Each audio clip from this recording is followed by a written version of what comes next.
Hi friends, ಎಲ್ರಿಗೂ ನಮಸ್ಕಾರ. Welcome back to my YouTube channel. ನಾನು ನಿಮ್ಮ ಜ್ಯೋತಿ. ನಾವು ಇವತ್ತು ಫ್ರೆಂಡ್ಸ್ ಎಲ್ಲ ಸೇರ್ಕೊಂಡು ನಮ್ಮ ಲಿಂಗನಹಳ್ಳಿಯಿಂದ ತಿರುವಣಮಲೆನಲ್ಲಿರುವ ಅರುಣಾಚಲೇಶ್ವರ ದೇವಸ್ಥಾನಕ್ಕೆ ಹೊರಟಿದೀವಿ. ಇವಾಗ ಹೇಳಿ. Hello, hi. ಸೊ ಹೆಸರುಘಟ್ಟ 4 ಗಂಟೆಗೆ ಬಿಟ್ಟಿದ್ವಿ. ಗೊತ್ತಿಲ್ಲ ಇವ್ರು ಎಷ್ಟೊತ್ತಿಗೆ ರೀಚ್ ಮಾಡಿಸ್ತಾರೆ ಅಂತ ಅರುಣಾಚಲಮ್. ನಾನು ಫಸ್ಟ್ ಟೈಮ್ ಹೋಗ್ತಿದ್ದೀನಿ, ಬಟ್ ಇಲ್ಲಿರೋರೆಲ್ಲ 4 ಸತಿ 5ನೇ ಸತಿ, ಕೆಲವರು 2ನೇ ಸತಿ ಹೋಗ್ತಾ ಇದ್ದಾರೆ. ಸೊ ಗೊತ್ತಿಲ್ಲ, ಫಸ್ಟ್ ಎಕ್ಸ್ಪೀರಿಯನ್ಸು. ಫಸ್ಟ್ ಇವ್ರ ಜೊತೆ ಎಲ್ಲ ನಮ್ಮ ಫ್ರೆಂಡ್ಸ್ ಜೊತೆ ಹೋಗ್ತಾ ಇರೋದು ಲಿಂಗನಹಳ್ಳಿಯಿಂದ. ಸೊ ಬನ್ನಿ.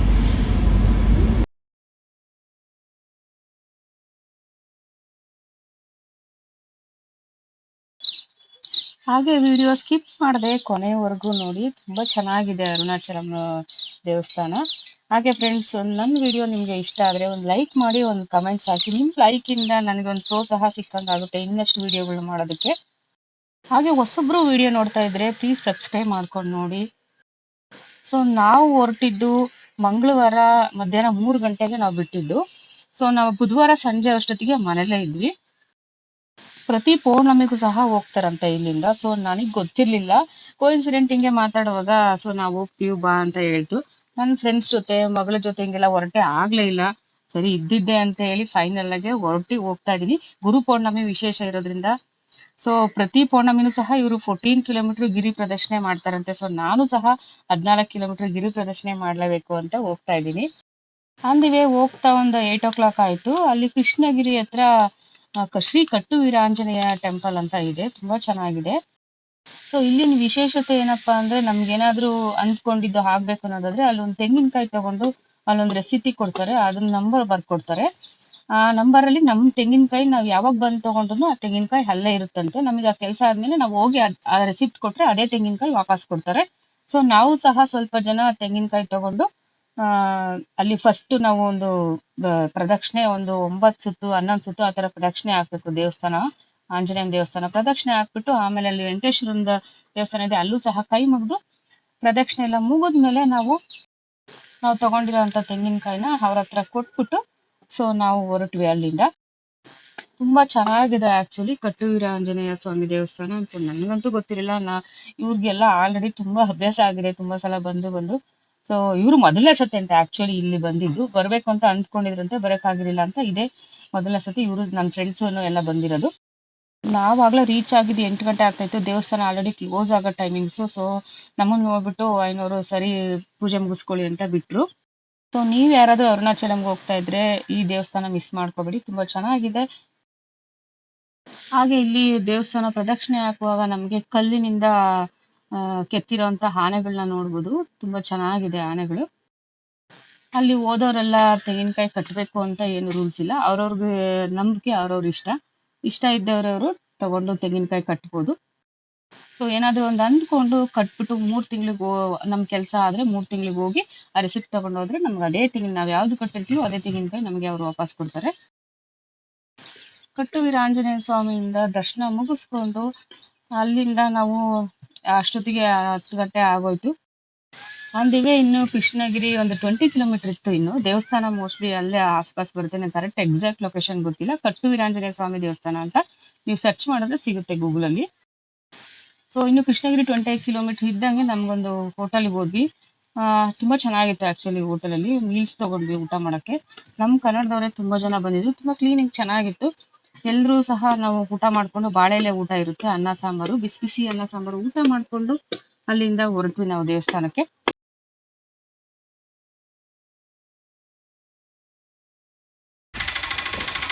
ಸೊ 11:40 ನಾವು ರೀಚ್ ಆದಾಗ ತಿರುವಣಮಲೆಯಲ್ಲಿ ತುಂಬ ದೂರದಿಂದಲೇ ಒಂದು 400 ಮೀಟ್ರ್ 500 ಮೀಟ್ರ್ ದೂರದಿಂದಲೇ ಜಾಮ್ ಇದೆ. ಸೊ ಅಲ್ಲಿಂದ ನಾವು ನಡ್ಕೊಂಡು ಹೋಗ್ತಾ ಇದ್ದೀವಿ.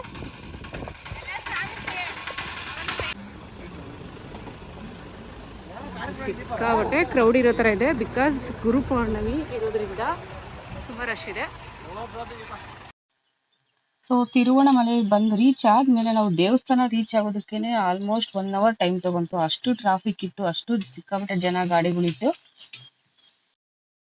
ಸೊ ಮೊದಲು ನಾವು ಗಿರಿ ಪ್ರದಕ್ಷಿಣೆ ಸ್ಟಾರ್ಟ್ ಮಾಡೋದಕ್ಕೂ ಮೊದಲೇ ನಾವು ರಾಜಗೋಪುರ ನೋಡ್ಕೊಂಡು ಅಲ್ಲಿ ನಮ್ಮ ಈಡೇರಿಕೆಗಳೇನಿದೆ, ನಮ್ಮ ಭಕ್ತಿ ಏನಿದೆ ಅಲ್ಲಿ ನಾವು ಕೈ ಮುಗಿದು ಅಲ್ಲಿಂದ ಸ್ಟಾರ್ಟ್ ಮಾಡ್ಬೇಕಾಗುತ್ತೆ. ಒಂದು ಕರ್ಪೂರಗಳು ಅಲ್ಲಿ ತುಂಬಾ ಇಟ್ಕೊಂಡಿರ್ತಾರೆ, ನಾವು ಕ್ಯಾಶ್ ತಗೊಂಡು ಹೋಗ್ಬೇಕು. ಆಲ್ಮೋಸ್ಟ್ ಫೋನ್ ಪೇನ್ ಇರುತ್ತೆ, ಬಟ್ ಕ್ಯಾಶ್ ಇಟ್ಕೊಳ್ಳೋದು ಬೆಸ್ಟ್, ಚೇಂಜ್ ಇಟ್ಕೊಳ್ಳೋದು ಬೆಸ್ಟ್. ಸೊ ಕರ್ಪೂರ ತಗೊಂಡು ನಾವು ಅಲ್ಲಿ ರಾಜಗೋಪುರದ ಹತ್ರ ನಾವು ಕೈ ಮುಗಿದ್ಬಿಟ್ಟು ಒಂದು ಕರ್ಪೂರ ಹಚ್ಬಿಟ್ಟು, ಅಲ್ಲಿ ಒಂದು ಕಲ್ಯಾಣಿನೂ ಸಹ ಇದೆ, ಕಲ್ಯಾಣಿಗೆ ಹೋಗಿ ಅಲ್ಲೂ ಸಹ ನಾವು ನೀರ್ ಪ್ರೋಕ್ಷಣೆ ಮಾಡ್ಕೊಂಡು, ಸೊ ನಾವು ಅಲ್ಲಿಂದ ಗಿರಿ ಪ್ರದಕ್ಷಿಣೆ ಸ್ಟಾರ್ಟ್ ಮಾಡಿದ್ವಿ. ಸೊ ಆ ರಾಜಗೋಪುರದ ಹತ್ರನೇ ನಮ್ಗೆ ಒಂದ್ ಹೆಜ್ಜೆನೂ ಆ ಕಡೆ ಈ ಕಡೆ ಇಡಕ್ಕಾಗಲ್ಲ. ಬಟ್ ಜೊತೆಲಿ ಹೋದವರು ಕೈ ಬಿಡ್ದಂಗೆ ಹುಷಾರಾಗಿ ಅವ್ರ ಜೊತೆಲೇ ಇರ್ಬೇಕು. ಮೊದಲನೇ ಸತಿ ಹೋದವ್ರಂತೂ ತುಂಬಾನೇ ಜೊತೆಗೆ ಇರ್ಬೇಕು. ತುಂಬಾ ಸತಿ ಹೋದವ್ರಿಗೆ ಅವ್ರಿಗೆ ಗೊತ್ತಿರುತ್ತೆ ಎಲ್ಲಿ ಹೋಗಿ ಎಲ್ಲಿ ಬರ್ಬೇಕು ಅಂತ. ಸೊ ನಾನ್ ಮೊದಲನೇ ಸತಿ ಹೋಗಿರೋದ್ರಿಂದ ಅವ್ರ ಜೊತೆನೇ ಇದ್ದೆ. ರಾಜಗೋಪುರದ ಹತ್ರ ಮೊದಲನೇ ಸತಿ ಕರ್ಪೂರ ಹಚ್ಚಿ ಗಿರಿ ಪ್ರದಕ್ಷಿಣೆ ಸ್ಟಾರ್ಟ್ ಮಾಡ್ಬೇಕಲ್ವಾ, ಅಲ್ಲಿ ಸಿಕ್ಕಾಪಟ್ಟೆ ಕ್ರೌಡ್ ಇರುತ್ತೆ. ಸೊ ಅಲ್ಲಿ ಸಹ ನಾವು ದೀಪ ಹಚ್ಬಿಟ್ಟು ಅಲ್ಲಿ ಒಂದು ಕಲ್ಯಾಣಿ ಇದೆ, ಅಲ್ಲಿಂದ ನಾವು ಗಿರಿ ಪ್ರದಕ್ಷಿಣೆ ಸ್ಟಾರ್ಟ್ ಮಾಡ್ಕೊಂಡ್ವಿ. ಫ್ರೆಂಡ್ಸ್, ಈ ದೇವಾಲಯವನ್ನು 9ನೇ ಶತಮಾನದಲ್ಲಿ ಚೋಳರು ನಿರ್ಮಿಸಿರುವ ದೇವಾಲಯ ಅಂತ ಹೇಳ್ತಾರೆ. ಮತ್ತೆ ಈ ರಾಜಗೋಪುರನ ವಿಜಯನಗರದ ಶ್ರೀಕೃಷ್ಣ ದೇವರಾಯರು ಕಟ್ಟಿಸಿದ್ದು ಸಹ ಅಂತಾನೂ ಸಹ ಹೇಳ್ತಾರೆ. ಸುಮಾರು 217 ಅಡಿ ಎತ್ತರದ ಗೋಪುರ ಅಂತ ಹೇಳ್ತಾರೆ. ಜೊತೆಗೆ 11 ಅಂತಸ್ತನ್ನು ಒಳಗೊಂಡಿದೆ ಅಂತೆ. ತುಂಬಾನೇ ಅದ್ಭುತವಾಗಿ ನಿರ್ಮಾಣ ಮಾಡಿದಾರಲ್ವಾ, ನೋಡ್ತಾ ಇದ್ರೆ ಅಷ್ಟು ಭಕ್ತಿ ತುಂಬ್ಕೊಂಡ್ ಬರುತ್ತೆ. ಜೊತೆಗೆ ಈ ದೇವಸ್ಥಾನ ಆಲ್ಮೋಸ್ಟ್ 24 ಎಕರೆಲಿ ಇದೆಯಂತೆ. 9 ಗೋಪುರಗಳನ್ನ ಕೂಡಿರುವ ದೇವಾಲಯ ಅಂತೆ ಇದು. ಗಿರಿ ಪ್ರದಕ್ಷಿಣೆ ಸ್ಟಾರ್ಟ್ ಮಾಡಿ ನಾವು ಹೆಣ್ ಮಾಡುವಷ್ಟೊತ್ತಿಗೆ ನಾವು ಅಷ್ಟಲಿಂಗಗಳ ದರ್ಶನ ಸಹ ಮಾಡ್ಬೋದು. ಮೊದಲನೇದಾಗಿ ಪೂರ್ವ ದಿಕ್ಕಿನಲ್ಲಿ ಇಂದ್ರಲಿಂಗ ನೋಡ್ಬೋದು, ಆಗ್ನೇಯ ದಿಕ್ಕಿನಲ್ಲಿ ಅಗ್ನಿಲಿಂಗ ನೋಡ್ಬೋದು, ದಕ್ಷಿಣದಲ್ಲಿ ಯಮಲಿಂಗ, ಹಾಗೆ ನೈಋತ್ಯದಲ್ಲಿ ನೈಋತ್ಯಲಿಂಗ, ಮತ್ತೆ ಪಶ್ಚಿಮದಲ್ಲಿ ವರುಣಲಿಂಗ ನೋಡ್ಬೋದು, ವಾಯುವ್ಯದಲ್ಲಿ ವಾಯುಲಿಂಗ, ಹಾಗೆ ಉತ್ತರದಲ್ಲಿ ಕುಬೇರಲಿಂಗ, ಈಶಾನ್ಯದಲ್ಲಿ ಈಶಾನ್ಯಲಿಂಗ. ಜೊತೆಗೆ ಈ ಅಷ್ಟಲಿಂಗಗಳ ದರ್ಶನ ಕೇವಲ ಪುಣ್ಯಕ್ಕಾಗಿ ಮಾತ್ರವಲ್ಲ, ಒಂದೊಂದು ಲಿಂಗವು ಒಂದೊಂದು ಶಕ್ತಿಯನ್ನ ನೀಡುತ್ತವೆ. ಉದಾಹರಣೆಗೆ ನೋಡಿ, ನಾವು ಇವಾಗ ಇಂದ್ರಲಿಂಗ ದರ್ಶನಕ್ಕೆ ಬಂದಿದೀವಿ. ಇಂದ್ರಲಿಂಗ ದರ್ಶನ ಮಾಡಿದ್ರೆ ನಮ್ಮ ಆತ್ಮವಿಶ್ವಾಸ ಜೊತೆಗೆ ಜೀವನದಲ್ಲಿ ತುಂಬಾ ಬೆಳವಣಿಗೆ ಆಗುತ್ತೆ ಅನ್ನೋ ನಂಬಿಕೆ ಇದೆ. ಜೊತೆಗೆ ಕರ್ಪೂರನ ನಾವು ಒಟ್ಟಿಗೆ ಒಂದೇ ಸಲ ಒಂದ್ 10-12 ತಗೊಂಡು ಇಟ್ಕೊಂಡ್ಬಿಡ್ಬೋದು. ಅಲ್ಲಿ ಪದೇ ಆಯಾ ದೇವಸ್ಥಾನಗಳಿಗೂ ತಗೊಳೋದಕ್ಕಿಂತ ಒಂದೇ ಸಲ ತಗೊಂಡು ಇಟ್ಕೊಂಡು ಹೋದ್ ಕಡೆ ಎಲ್ಲ ಹಚ್ತಾ ಇರ್ತಾರೆ. ಹೊಸದಾಗಿ ಹೋಗೋರ್ಗೂ ಸಹ ನಮಗೆ ನೀಟಾಗಿ ಗೊತ್ತಾಗುತ್ತೆ. ಅಲ್ಲಿ ಬೋರ್ಡ್ಗಳೆಲ್ಲ ಇರುತ್ತೆ, ಗಿರಿ ವಲಯಕ್ಕೆ ಈ ಸೈಡ್ ಹೋಗ್ಬೇಕು, ನೆಕ್ಸ್ಟ್ ಈ ಸೈಡು ಅಂತ. ಜೊತೆಗೆ ನಮ್ಗೆ ವಾಶ್ರೂಮ್ ಆಗಿರ್ಬೋದು, ತಿನ್ನೋದಕ್ಕೆ, ಕುಡಿಯೋದಕ್ಕೆ, ಟೀ ಕಾಫಿ ಪ್ರತಿಯೊಂದು ಆನ್ ದಿ ವೇ ಸಿಗ್ತಿರುತ್ತೆ. ಬಟ್ ಯಾರನ್ನು ಏನು ತಿನ್ನಲ್ಲ, ಏನು ನೀರು ಸಹ ಕುಡಿದೇ ಮಾತಾಡಲ್ಲ, ನೀರು ಕುಡಿಯಲ್ಲ, ಆ ತರ ಗಿರಿ ಪ್ರದಕ್ಷಿಣೆ ಹಾಕ್ತಾ ಇದ್ರು ಕೆಲವರು. ಬಟ್ ನನಗೆ ಗೊತ್ತಿರಲಿಲ್ಲ, ನಾನ್ ಸ್ವಲ್ಪ ನೀರ್ ಮಾತ್ರ ಕುಡಿತಾ ಇದ್ದೆ, ಮಾತಾಡ್ತಿರ್ಲಿಲ್ಲ. ಇನ್ನು ಎಷ್ಟು ಕಿಲೋಮೀಟರ್ ಇದೆ, ಮತ್ತೆ ಯಾವ ಕಡೆ ಹೋಗ್ಬೇಕು ಪ್ರತಿಯೊಂದನ್ನು ಅಲ್ಲಿ ನಮ್ಗೆ ಆನ್ ದಿ ವೇ ಬೋರ್ಡ್ಗಳನ್ನ ನೋಡ್ಬೋದು ನಾವು. ಎಲ್ಲಾ ಅಷ್ಟಲಿಂಗಗಳಲ್ಲೂ ನಮ್ಗೆ ವಿಡಿಯೋ ತಗೊಳ್ಳೋದಕ್ಕೆ ಅವಕಾಶ ಇರಲ್ಲ. ಸೊ ಕೆಲವೊಂದು ಕಡೆ ಮಾತ್ರ ನಮ್ಗೆ ಅವಕಾಶ ಇತ್ತು ನಮ್ಗೆ. ಸೊ ನಾವು ಬಂದಿದ್ದೀವಾಗ ಯಮಲಿಂಗ ದರ್ಶನ ಮಾಡೋದಕ್ಕೆ. ಯಮಲಿಂಗ ಅಂದ ತಕ್ಷಣ ಎಲ್ರಿಗೂ ಗೊತ್ತೇ ಇರುತ್ತೆ. ಅಪಮೃತ್ಯು ದೋಷಗಳು ಇದ್ದವರು ಮೃತ್ಯುವನ್ನ ಗೆಲ್ಲಬೇಕಂದ್ರೆ ಯಮಲಿಂಗ ದರ್ಶನ ಮಾಡ್ಬೇಕು ಅಂತ ಹೇಳ್ತಾರೆ. ಆ ಸ್ವಚ್ಛ ಗಾಳಿ ಮಧ್ಯೆ ಓಂ ಶಿವಾಯ ನಮಃ ಅಂತ ನಾವು ಶಿವನಾಮ ಹೇಳ್ಕೊಂಡು ಗಿರಿ ಪ್ರದಕ್ಷಿಣೆ ಮಾಡ್ತಾ ಇದ್ರೆ ಅದ್ರ ಅನುಭವ ಹೋಗಿರೋರಿಗೆ ಮಾತ್ರ ಗೊತ್ತಿರುತ್ತೆ. ಅದ್ರಲ್ಲೂ ನಮ್ಗೆಲ್ಲ ಗೊತ್ತಿದ್ದಂಗೆ ಬರಿಗಾಲಲ್ಲಿ ನಡೆಯೋದ್ರಿಂದ ಎಷ್ಟೆಲ್ಲ ಆರೋಗ್ಯಕರ ಲಾಭಗಳು ಅಂತಾನೂ ಸಹ ನಾವು ತಿಳ್ಕೊಂಡಿರ್ತೀವಿ. ನೆಕ್ಸ್ಟ್ ನಾವು ದರ್ಶನ ಮಾಡಕ್ ಬಂದಿದ್ದು ನೈಋತಿ ಲಿಂಗ ಅಂತ ಹೇಳ್ಬಿಟ್ಟು. ಸೊ ನೈಋತಿ ಲಿಂಗ ದರ್ಶನ ಮಾಡೋದ್ರಿಂದ ನಾವು ರಾಕ್ಷಸ ಪಿಶಾಚ ದುಷ್ಟ ಬಾಧೆಗಳು ಇರೋಲ್ಲ ನಮ್ ಜೀವನದಲ್ಲಿ, ಕೀರ್ತಿ ಸಿಗುತ್ತೆ ಅಂತ ಸಹ ಹೇಳ್ತಾರೆ. ತಿರುವಣಮಲೆ ಕ್ಷೇತ್ರದಲ್ಲಿ ಬರಿಗಾಲಲ್ಲಿ ನಡೆಯೋದ್ರಿಂದ ನಮ್ಗಿರೋ ಎಲ್ಲಾ ನಕಾರಾತ್ಮಕ ಆಲೋಚನೆಗಳು ದೂರವಾಗಿ ಒಂದು ಭೂಮಿಯಿಂದ ನೇರವಾಗಿ ನಮ್ಮ ದೇಹಕ್ಕೆ ಒಂದು ಪಾಸಿಟಿವ್ ಶಕ್ತಿ ಸಿಗುತ್ತೆ ಅಂತ ಸಹ ಹೇಳ್ತಾರೆ. ಜೊತೆಗೆ ಅಷ್ಟೇ ಅಲ್ಲದೆ ಈ ಗಿರಿ ಪ್ರದಕ್ಷಿಣೆ ಮಾಡುವಾಗ ಸೂಕ್ಷ್ಮವಾದ ಅನೇಕ ಶಕ್ತಿ ಕೇಂದ್ರಗಳಿವೆ. ಇಲ್ಲಿರುವ ಯೋಗ ಸಿದ್ಧಗಳು ಅದನ್ನ ಹೇಳ್ತಾರೆ. ನಾವು ನಡೆಯುವಾಗ ಇಲ್ಲಿರುವ ಶಕ್ತಿ ಕೇಂದ್ರಗಳ ಮೂಲಕ ಇಲ್ಲಿ ಕರ್ಪೂರಗಳನ್ನೆಲ್ಲ ಎಷ್ಟು ಹಚ್ತಾರಲ್ವಾ, ನಾವು ಮನೇಲಿ ಒಂದು ಕರ್ಪೂರ ಹಚ್ಚಿದ್ರೇನೆ ಎಷ್ಟು ಒಂದು ಪಾಸಿಟಿವ್ ಎನರ್ಜಿ ಇರುತ್ತೆ. ಇನ್ನು ಅಷ್ಟೊಂದು ಕರ್ಪೂರಗಳನ್ನ ಬೆಳಗಿ ಎಷ್ಟು ಪಾಸಿಟಿವ್ ಎನರ್ಜಿ ಇರಬೇಕು, ನೀವು ಹೋದ್ರೆ ನಿಮ್ಗೆ ಗೊತ್ತಾಗುತ್ತೆ ಅದ ಅನುಭವ. ಸೊ ನಾವು ಮುಂದೆ ಬಂದಿದ್ದು ಮುಂದಿನ ದರ್ಶನ ವರುಣಲಿಂಗ ದರ್ಶನ ಮಾಡಕ್ ಬಂದ್ವಿ. ವರುಣಲಿಂಗ ದರ್ಶನ ಮಾಡೋದ್ರಿಂದ ನಮಗೆ ನೀರಿನ ಸಂಬಂಧಿಸಿದ ತೊಂದರೆಗಳು ಬಗೆಹರಿಯುತ್ತೆ. ಜೊತೆಗೆ ಜಲಗಂಡ ರಕ್ಷಣೆ ಸಿಗುತ್ತೆ ನಮ್ಗೆ ಅಂತ ನಂಬಿಕೆ ಇದೆ. ಇನ್ನೊಂದು ಈ ಗಿರಿ ಪ್ರದಕ್ಷಿಣೆ ಅದ್ಭುತವೇನಪ್ಪಾ ಅಂದ್ರೆ, ಸಾವಿರಾರು ಜನ ಒಂದೇ ಜಾಗದಲ್ಲಿ ಒಂದೇ ಸಲ ಒಂದೇ ಪ್ರಾರ್ಥನೆ, ಒಂದೇ ಮಂತ್ರ, ಜೊತೆಗೆ ಒಂದೇ ದೇವ್ರನ್ನ ನೆನೆಸೋದು ತುಂಬಾ ಶಕ್ತಿಯುತವಾದದ್ದು ಅಂತ ಸಹ ಹೇಳ್ತಾರೆ. ಈ ಅಷ್ಟಲಿಂಗಗಳ ದರ್ಶನ ನಮ್ಮಲ್ಲಿರೋ ಅಹಂಕಾರ ಆಗಿರ್ಬೋದು, ಕೋಪ ಆಗಿರ್ಬೋದು, ಎಲ್ಲವೂ ಕಡಿಮೆ ಆಗುತ್ತೆ ಅಂತಾನೆ ಹೇಳ್ಬೋದು. ಅಂದಿಗೆ ನಮ್ಗೆ ತಿನ್ಬೇಕು ಅನ್ನೋಂಥವ್ರು ಅಲ್ಲಿ ನಮ್ಗೆ ಪ್ರಸಾದವಾಗಿ ಸಿಗ್ತಾ ಇರುತ್ತೆ. ತಿನ್ನೋವಂಥವ್ರು ತಿನ್ಕೋಬಹುದು. ಬಟ್ ನಮ್ ಗ್ರೂಪಲ್ಲಿ ಯಾರು ಏನು ತಿಂತಿರ್ಲಿಲ್ಲ. ಸುಮಾರು ಜನ 99% ಯಾರು ಏನು ತಿಂತಿರ್ಲಿಲ್ಲ. ಹಂಗೆ ಶಿವನ್ ಧ್ಯಾನ ಮಾಡ್ಕೊಂಡು ಗಿರಿ ಪ್ರದಕ್ಷಿಣೆ ಮಾಡ್ತಾ ಇದ್ರು. ಜೊತೆಗೆ ಕಾಲ್ ನೋವು ಅನ್ನೋ ಅಂಥವ್ರಿಗೆ ಕಾಲ್ ಮಸಾಜು ಸಹ ಸೆಂಟರ್‌ಗಳು ಅಲ್ಲಲ್ಲೇ ಇರುತ್ತೆ. ಕೆಲವ್ರು ಮಸಾಜ್ ತಗೊಳ್ತಾ ಇದ್ರು. ಹಾಗೆ ಮುಂದೆ ಬಂದು ನಾವು ವಾಯುಲಿಂಗದ ದರ್ಶನ ಮಾಡ್ಕೊಂಡ್ವಿ. ಗುರು ಪೌರ್ಣಮಿ ದಿವಸ ಹೋಗಿದ್ರಿಂದ ಎಲ್ಲಾ ಅಷ್ಟಲಿಂಗಗಳ ಹತ್ರನೂ ತುಂಬಾನೇ ಕ್ಯೂ ಇತ್ತು. ಬಟ್ ಯಾರನ್ನು ದರ್ಶನ ಮಾಡದೆ ಮುಂದೆ ಹೋಗ್ತಿರ್ಲಿಲ್ಲ. ಕ್ಯೂನಲ್ಲೇ ನಿಂತು ನಿಧಾನವಾಗಿ ದರ್ಶನ ಮಾಡ್ಕೊಂಡೇ ಮುಂದೆ ಹೋಗ್ತಿದ್ದು. ಈ ವಾಯುಲಿಂಗದ ದರ್ಶನದಿಂದ ನಮ್ಗೆ ಉಸಿರಾಟದ ಸಮಸ್ಯೆಗಳು ನಿವಾರಣೆ ಆಗುತ್ತೆ. ಜೊತೆಗೆ ಮನಸ್ಸಿಗೆ ನೆಮ್ಮದಿ, ಶಾಂತಿ ಸಿಗುತ್ತೆ ಅನ್ನೋದ್ ಸಹ ಹೇಳ್ತಾರೆ. ಬಟ್ ಯಾವ್ದೇ ದೇವಸ್ಥಾನಕ್ಕಾಗ್ಲಿ ನಾವು ಅಂದ್ಕೊಂಡ್ರೆ ಹೋಗಕ್ಕಾಗಲ್ಲ.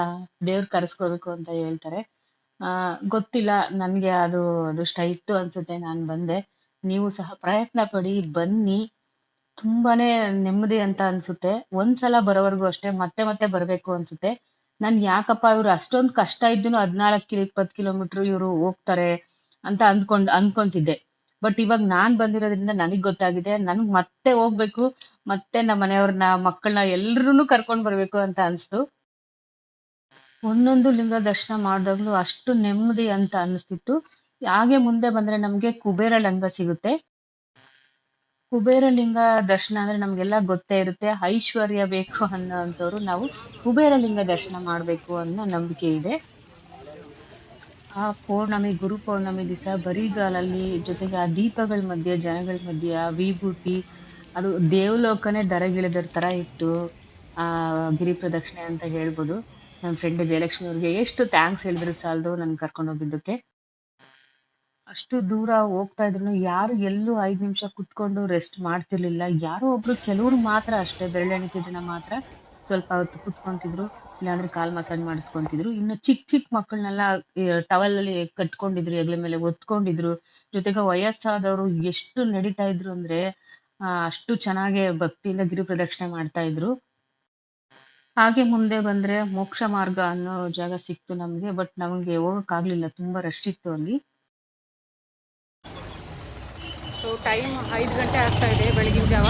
ಇನ್ನು 3 ಕಿಲೋಮೀಟ್ರ್ 4 ಕಿಲೋಮೀಟ್ರ್ ಇದೆ ಅಷ್ಟೇ. ನಾವು ಗಿರಿ ದರ್ಶನ ಮುಗಿಸ್ಕೊಂಡು ದೇವ್ರ ದರ್ಶನಕ್ಕೆ ಹೋಗೋಕ್ಕೆ. ಇತ್ತೀಚೆಗೆ ಕೇಳಿರ್ತೀವಿ ನಾವು ಮೋಕ್ಷ ಮಾರ್ಗದಲ್ಲಿ ಯಾರೋ ತುಂಬಾ ದಪ್ಪ ಇರೋರು ಹೋಗಿ ಆಚೆ ಬರಕ್ಕಾಗ್ದೆ ತೀರ್ಕೊಂಡ್ರು ಅಂತ.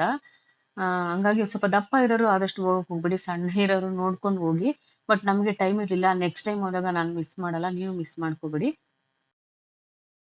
ಆಕ್ಚುಲಿ ನನಗೆ ಅರುಣಾಚಲೇಶ್ವರ ದೇವಸ್ಥಾನದ ಬಗ್ಗೆ ಒಂಚೂರು ಗೊತ್ತಿರಲಿಲ್ಲ. ನನ್ ಗಗನ ಹೇಳಿದ್ಲು ನನ್ ಮಗಳು ಒಂದ್ಸಲ. ಆಮೇಲೆ ನಮ್ ಫ್ರೆಂಡು ಜಯಲಕ್ಷ್ಮಿ ಅಂತ ಈ ಊರಲ್ಲೇ ಲಿಂಗನಹಳ್ಳಿಲಿ ಅವ್ರು ಹೇಳಿದ್ರು, ಅಮ್ಮ ನಾವ್ ಬನ್ನಿ, ನಾವು ತಿಂಗ್ಳ ಹೋಗ್ತೀವಿ ಬನ್ನಿ ಅಂತಂದ್ರು. ಸೊ ನನ್ಗೆ ಆಗುತ್ತಾ ಹೋಗಕ್ಕೆ ಅನ್ಕೊಂಡೆ ಹೋದೆ. ನಾನಂತಲ್ಲ, ಪ್ರತಿಯೊಬ್ರು ಮೊದಲನೇ ಸಲ ಇದೇ ಫೀಲಿಂಗ್ ಅಲ್ಲಿ ಹೋಗ್ತಾರೆ ಅನ್ಕೊಂತೀನಿ. ಆಗುತ್ತಾ, ನಮ್ಗೆ 14 ಕಿಲೋಮೀಟರ್ ನಡೆಯಕ್ಕಾಗುತ್ತಾ ಅನ್ನೋ ಫೀಲಿಂಗ್ ಅಲ್ಲೇ ಹೋಗಿರ್ತೀವಿ. ಬಟ್ ಹೋಗ್ತಾ ಗೊತ್ತಾಗುತ್ತೆ, ನಮಗ್ ಖಂಡಿತ ಹೋಗೋದೇ ಗೊತ್ತಾಗಲ್ಲ. ಟೈಮ್ ಹೋಗೋದು ಗೊತ್ತಾಗಲ್ಲ. ಹಸುವು, ನಿದ್ದೆ ಯಾವ್ದು ಸಹ ನಮ್ಗೆ ಅರಿವಿರಲ್ಲ. ಅಷ್ಟು ನಡ್ಕೊಂಡ್ ಹೋಗ್ತಾ ಇರ್ತೀವಿ. ಸೊ ಕೊನೆಯದಾಗಿ ನಾವು ಈಶಾನ್ಯ ಲಿಂಗಕ್ಕೆ ಬಂದಿದೀವಿ. ಈಶಾನ್ಯ ಲಿಂಗಕ್ಕೆ ಬರೋ ಅಷ್ಟೊತ್ತಿಗೆ ಬೆಳಕರಿತು ನಮ್ಗೆ. ಬೆಳಗ್ಗೆ ಆಗ್ತಾ ಇದೆ. ಸೊ ಈಶಾನ್ಯ ಲಿಂಗ ದರ್ಶನ ಮಾಡಕ್ ಬಂದಾಗ್ಲೂ ತುಂಬಾ ಜನ ಇದ್ರು. ಎಲ್ಲಾ ಅಷ್ಟಲಿಂಗಗಳ ಹತ್ರನೂ ಕ್ಯೂ ಇದ್ದೇ ಇರುತ್ತೆ. ನಾವು ನಿಧಾನವಾಗಿ ಕ್ಯೂ ನಲ್ಲಿ ಹೋಗಿ ದರ್ಶನ ಮಾಡ್ಕೊಂಡೇ ಬರ್ಬೇಕಾಗುತ್ತೆ. ಸೊ ನಮ್ಗೆ ಈಶಾನ್ಯ ಲಿಂಗ ದರ್ಶನದಿಂದ ಸಂಸಾರದಲ್ಲಿ, ವ್ಯಾಪಾರದಲ್ಲಿ, ಉದ್ಯೋಗದಲ್ಲಿ ಸಮಸ್ಯೆ ಇದ್ರೆ ಪರಿಹಾರ ಆಗುತ್ತೆ ಅನ್ನೋ ನಂಬಿಕೆ ಸಹ ಇದೆ. ಸೊ ನಾವ್ ಹೋಗಿದ್ 14 ಜನ. ಎಲ್ರು 2, 3 ಜನ, 4 ಜನ ಈ ತರ ಗ್ರೂಪ್ ಅಲ್ಲಿ ಸಪರೇಟ್ ಆಗಿ ಗಿರಿ ಪ್ರದಕ್ಷಿಣೆಗೆ ಹೋಗ್ಬಿಟ್ಟು, ಬಿಕಾಸ್ ಒಬ್ಬೊಬ್ರು ಒಂದೊಂದ್ ರೀತಿಲಿ ನಡೀತಾ ಇರ್ತಾರೆ. ಅದಕ್ಕೋಸ್ಕರ ಕೊನೆಗೆ ಈಶಾನ್ಯ ಲಿಂಗದ ಹತ್ರ ಎಲ್ರು ಬಂದ್ವಿ. ಫೈನಲಿ ಲಾಸ್ಟ್ ಈಶಾನ್ಯ ಲಿಂಗ ದರ್ಶನ ಮುಗಿಸ್ಕೊಂಡು ಬಂದ್ವಿ. ಇವಾಗ ಮೇನ್ ದೇವಸ್ಥಾನಕ್ಕೆ ಹೋಗ್ತಾ ಇದ್ದೀವಿ. திருவண்ணாமலை ஈசான்ய ஆதி திரௌபதியம்மன் தர்மராஜா திருக்கோவில் புதிய கற்கோவிலாகவும் கட்டும் பணி நடந்து கொண்டிருக்கிறது.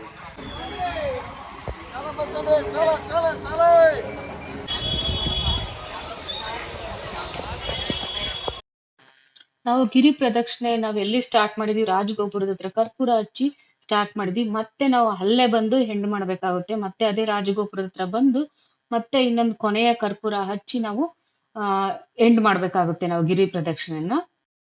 ಅಲ್ಲಿ ಒಂದ್ ಕಡೆ ಎಲ್ರು ಹಾಕ್ತಾ ಇರ್ತಾರೆ ಕರ್ಪೂರನ. ಸೊ ನಾವು ಅದೇ ತರ ಆ ಒಂದ್ ಕರ್ಪೂರ ಎಲ್ಲ ಹಾಕ್ಬಿಟ್ಟು ಕೈ ಮುಗ್ದು ನಾವು ಹೆಣ್ ಮಾಡ್ತೀವಿ.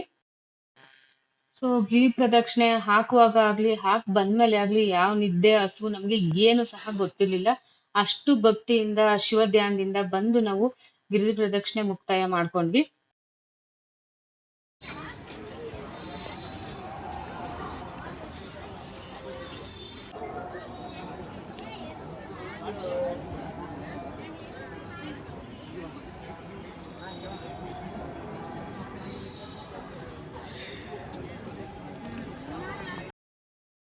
ಕರ್ಪೂರಗಳೆಲ್ಲ ಮೊದಲೇ ನಾವು ಒಟ್ಟಿಗೆ ತಗೊಂಡಿದ್ರಿಂದ ತುಂಬಾನೇ ಇತ್ತು. ಜೊತೆಗೆ ಏನಾದ್ರು ಶಾರ್ಟೇಜ್ ಬಂದ್ರೆ ತುಂಬಾ ಅಲ್ಲೇ ಮಾರ್ತಿರ್ತಾರೆ. ನಾವು ಅಲ್ಲೇ ತಗೊಂಡು ಅಲ್ಲೇ ಹಚ್ಬೋದು.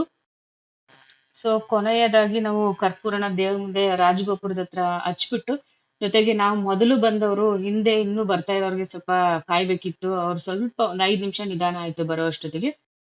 ಸೊ ಎಲ್ರು ಬಂದಾದ್ಮೇಲೆ ಒಟ್ಟಿಗೆ ನಾವು ಮೇನ್ ದೇವ್ರ ದರ್ಶನಕ್ಕೆ ಹೊರಟ್ವಿ. ನೋಡಿ ಅಲ್ಲಿ ಕಾಣ್ತಿರೋದೇ ನಮ್ಗೆ ಇದಾಗಿರುತ್ತೆ, ಗಿರಿ ಆಗಿರುತ್ತೆ. ಸೊ ಕಾರ್ತಿಕ ಮಾಸದಲ್ಲಿ ಆ ಬೆಟ್ಟದಲ್ಲಿ ಟಿನ್ನು ಆಯಿಲ್ ತಗೊಂಡೋಗಿ ಅಲ್ಲಿ ದೀಪ ಅಂಟಿಸ್ತಾರಂತೆ ಅಲ್ಲಿ ಬೆಟ್ಟದ ಮೇಲೆ. ಗಿರಿ ಪ್ರದಕ್ಷಿಣೆ ಮುಗಿಸಿ ಇವಾಗ ದೇವಸ್ಥಾನದೊಳಗಡೆ ದರ್ಶನ ಮಾಡೋಕೆ ಹೋಗ್ತಾ ಇದ್ದೀವಿ. ಗೊತ್ತಿಲ್ಲ 2 ಅವರ್ ಆದರೂ ಆಗ್ಬೋದು, 4 ಅವರ್ ಆದರೂ ಆಗ್ಬೋದು.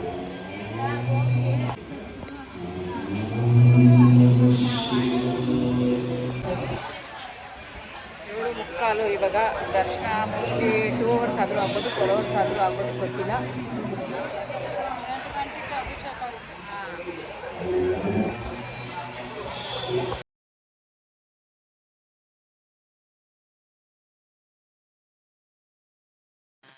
ಸೊ ಒಂದು 7 ಗಂಟೆ 7:30 ನಮ್ಗೆ ಒಂದು 10:30 ಆಗೋಯ್ತು ದರ್ಶನ ಸಿಗೋ ಅಷ್ಟೊತ್ತಿಗೆ. ದೇವ್ರ ದರ್ಶನ ಅಷ್ಟಕ್ಕೂ ಇತ್ತು ಒಳಗಡೆನೂ ಸಹ. ಒಳಗಡೆ ತುಂಬಾ ಚೆನ್ನಾಗಿತ್ತು ದೇವ್ರದ್ದು ದರ್ಶನ ಅಂತೂ ತುಂಬಾ ಚೆನ್ನಾಗಾಯ್ತು ಹೇಳ್ಬೇಕು ಅಂತಂದ್ರೆ. ಕೆಲವೊಂದು ಮಾತ್ರ ನಮ್ಗೆ ಒಂದ್ ನಿಮಿಷ ನೋಡಕ್ ಟೈಮ್ ಸಿಕ್ತಿತ್ತು. ಇನ್ನೆಲ್ಲ ತಳ್ತಾ ಇದ್ರು ಬೇಗ ಬೇಗ. ಬಿಕಾಸ್ ಅಷ್ಟೊಂದ್ ಜನನು ದರ್ಶನ ಮಾಡ್ಕೋಬೇಕಲ್ವಾ, ಅದಕ್ಕೋಸ್ಕರ ತಳ್ತಾ ಇದ್ರು. ಆ ಕ್ಯೂನಲ್ಲಿ ನಿಂತಾಗ ಕೆಲವ್ರಿಗೆ ಮಜ್ಜಿಗೆ, ಬಿಸ್ಕೆಟ್, ಬಾಳೆಹಣ್ಣೆಲ್ಲ ಸಹ ಕೊಡ್ತಾ ಇದ್ರು. ಸೊ ಫೈನಲಿ ನಾವು ದರ್ಶನ ಎಲ್ಲ ಮುಗಿಸ್ಕೊಂಡ್ ಬಂದ್ಮೇಲೆ ನಮ್ಗೆ ಪುಳಿಯೋಗರೆ ಪ್ರಸಾದ ಸಿಕ್ತು. ಪುಳಿಯೋಗರೆ ಪ್ರಸಾದದ ಜೊತೆಗೆ ನಮ್ಗೆ ಅಲ್ಲಿ ಲಡ್ಡು ಪ್ರಸಾದ ಎಲ್ಲ ಸಿಗುತ್ತೆ ನಮ್ಗೆ. ರೆಸಿಪ್ಟ್ ಹಾಕ್ಬಿಟ್ಟು ಲಡ್ಡು ಪ್ರಸಾದ ಎಲ್ಲ ತಗೊಂಡೋಗೋ ಅಂತಾರು. ಸೊ 7:45ಗೆ ಒಳಗೆ ಬಂದವರು 11:15 ಇವಾಗ 11:15 ಅಷ್ಟೊತ್ತಿಗೆ ದರ್ಶನ ಮುಗಿಸ್ಕೊಂಡು ಆಚೆ ಬಂದಿದ್ದೀವಿ. ಸಿಕ್ಕಾಪಟ್ಟೆ ಜನ ಇದೆ, ಬಿಕಾಸ್ ಗುರು ಪೌರ್ಣಮಿ ಇರೋದ್ರಿಂದ. ಸೊ ಫೈನಲಿ ಚೆನ್ನಾಗಾಯ್ತು ದರ್ಶನ, ತುಂಬ ಖುಷಿ ಆಯಿತು. ತುಂಬಾನೇ ಅಂದ್ರೆ ತುಂಬಾ ಖುಷಿ ಆಯ್ತು. ದೇವ್ರ ದರ್ಶನ ಮುಗಿಸ್ಕೊಂಡು ಆಚೆ ಬಂದ್ಮೇಲೆ ಅಷ್ಟು ನೆಮ್ಮದಿ ಆಯ್ತು. ದರ್ಶನ ಮುಗಿಸ್ಕೊಂಡು ಪ್ರಸಾದಕ್ಕೆ ಅಂತ ನಾವು ಬಂದ್ವಿ. ಅಲ್ಲೂ ಸಹ ಸಿಕ್ಕಾಪಟ್ಟೆ ಕ್ಯೂ ಇತ್ತು. ಸೊ ಫೈನಲಿ ಕ್ಯೂ ಮುಗಿಸ್ಕೊಂಡು ಅಲ್ಲೂ ಸಹ 1 ಅವರ್, ಆಲ್ಮೋಸ್ಟ್ 1.5 ಅವರ್ ಅಂದ್ಕೊಳ್ಳಿ, ಅಷ್ಟೊತ್ತಾಯ್ತು ನಮ್ಗೆ ಪ್ರಸಾದ ಸಿಗೋ ಅಷ್ಟೊತ್ತಿಗೆ. ಪ್ರಸಾದ ಅಂತೂ ತುಂಬಾನೇ ಚೆನ್ನಾಗಿತ್ತು. ಪ್ರಸಾದ ತಗೊಂಡು ನಾವು ಅಲ್ಲಿಂದ ಸೊ ಹೊರಟ್ವಿ. ಸೊ ಫೈನಲಿ ಪ್ರಸಾದ ಎಲ್ಲ ಮುಗಿಸ್ಕೊಂಡು, ಇದು ನಮ್ಮ ಲಿಂಗನಹಳ್ಳಿ ಗ್ರೂಪ್, ಇದು ನಾವ್ 14 ಜನ ನಾವು ಹೋಗಿದ್ದವ್ರದ್ದು. ಸೊ ಎಲ್ರು ಫೈನಲಿ ಒಟ್ಟಿಗೆ ಸಿಕ್ಕಿದ್ರು ಒಂದು ಫೋಟೋ ವಿಡಿಯೋ ತಗೊಳಕ್ಕೆ. ಅಲ್ಲಿಂದ ನಮ್ ಟಿ ದೂರ ನಿಂತಿತ್ತು. ದೂರ ಅಂದ್ರೆ ಆಲ್ಮೋಸ್ಟ್ ಒಂದ್ ಕರೆಕ್ಟ್ ಎಕ್ಸಾಕ್ಟ್ ಕಿಲೋಮೀಟರ್ ಗೊತ್ತಿಲ್ಲ ನನ್ಗೆ. ಒಂದ್ 10 ಕಿಲೋಮೀಟರ್ ಆಗ್ಬೋದು ಅನ್ಕೊಂಡಿರೋ. 10-15 ನಿಮಿಷ, ಅಲ್ಲಿಂದ 10 ನಿಮಿಷ ಅಂತೂ ಆಯ್ತು ಅಲ್ಲಿಂದ ಬರೋಷ್ಟಕ್ಕೆ. ಮೋಸ್ಟ್ಲಿ ಅಲ್ಲಿ ಒಳಗಡೆ ನಮ್ ಗಾಡಿಗಳು ಬಿಡಲ್ಲ ಅಂದ್ಕೊಂತೀನಿ. ಸೊ ತುಂಬ ಚೆನ್ನಾಗಿರುತ್ತೆ ಟೇಸ್ಟು. ನಾವಿಲ್ಲಿ ಮೀಲ್ಸ್ ತೊಗೊಂಡ್ವಿ ನಿನ್ನೆ ನೈಟು, ಇವಾಗ ಪಕೋಡ ತೊಗೊಂಡ್ವಿ. ತುಂಬ ಚೆನ್ನಾಗಿತ್ತು ಟೇಸ್ಟು. ಹಾಗೆ ಕ್ಲೀನಿಂಗ್ ಮೇಂಟೈನ್ ಮಾಡಿದ್ದಾರೆ ತುಂಬ. ಸೊ ಫೈನಲಿ ಅಲ್ಲಿ ನಾವು ಸ್ನಾಕ್ಸ್, ಕಾಫಿ ಎಲ್ಲ ಮುಗಿಸ್ಕೊಂಡು ಅಲ್ಲಿಂದ ಹೊರಟ್ವಿ. ಆಲ್ಮೋಸ್ಟ್ ಆಯ್ತು 2 ಗಂಟೆ ಅಂದ್ಕೊಂತೀನಿ. ಊಟ ಎಲ್ಲ ಚೆನ್ನಾಗಿತ್ತು. ಅಲ್ಲಿ ತುಂಬಾ ಯಾರಿಗಾದ್ರೂ ಬೇಕಂದ್ರೆ ಲೊಕೇಶನ್ ಅಂತ ಕಮೆಂಟ್ಸ್ ಮಾಡಿ, ನಾನು ಲೊಕೇಶನ್ ಕಳಿಸ್ತೀನಿ. ಗಿರಿ ಪ್ರದಕ್ಷಿಣೆ 14 ಕಿಲೋಮೀಟರ್ ಅಂತ ಹೇಳ್ಬಿಟ್ಟು ಫೈನಲಿ ನಂದು ಮೊಬೈಲ್ ಅಲ್ಲಿ ನೋಡ್ಕೊಂಡೆ 20 ಕಿಲೋಮೀಟರ್ ಆಯ್ತು ನನ್ ಮನೆಗ್ ಬಂದು ರೀಚ್ ಆಗೋ ಅಷ್ಟೊತ್ತಿಗೆ. ಸೊ ಮನೆಗ್ ಬಂದು ಆಲ್ಮೋಸ್ಟ್ ಏನೊಂದು 100 ಮೀಟರ್ ನಾನು ನಡೆದಿಲ್ಲ, ಮನೆವರೆಗೂ ಆಲ್ಮೋಸ್ಟ್ ಟಿ ಬಂತು. ಗಿರಿ ಪ್ರದಕ್ಷಿಣೆನೆ ಆಲ್ಮೋಸ್ಟ್ ನಾವು ದೇವಸ್ಥಾನದಲ್ಲಿ ಕ್ಯೂ ನಿಂತಿದ್ದು ಎಲ್ಲ ಸೇರಿ 20 ಕಿಲೋಮೀಟರ್ ಆಗಿದೆ. ಈವ್ನಿಂಗ್ 7 ಗಂಟೆ ಅಷ್ಟೊತ್ತಿಗೆ ನಾವು ರೀಚ್ ಆದ್ವಿ. ನಮ್ಮನ್ನ ಆರಾಮಾಗಿ ಹ್ಯಾಪಿಯಾಗಿ ಜೊತೆಗೆ ಹುಷಾರಾಗಿ ಕರ್ಕೊಂಡೋಗಿ ಬಂದ್ ಮಂಜು ಅವರು, ನಮ್ಮ ಟಿ ಡ್ರೈವರ್ಗೆ ತುಂಬಾ ಥ್ಯಾಂಕ್ಸ್ ಹೇಳ್ತೀನಿ. Okay friends, thank you for watching. Next blog ಅಲ್ಲಿ ಸಿಗೋಣ. ಬೈ ಬಾಯ್.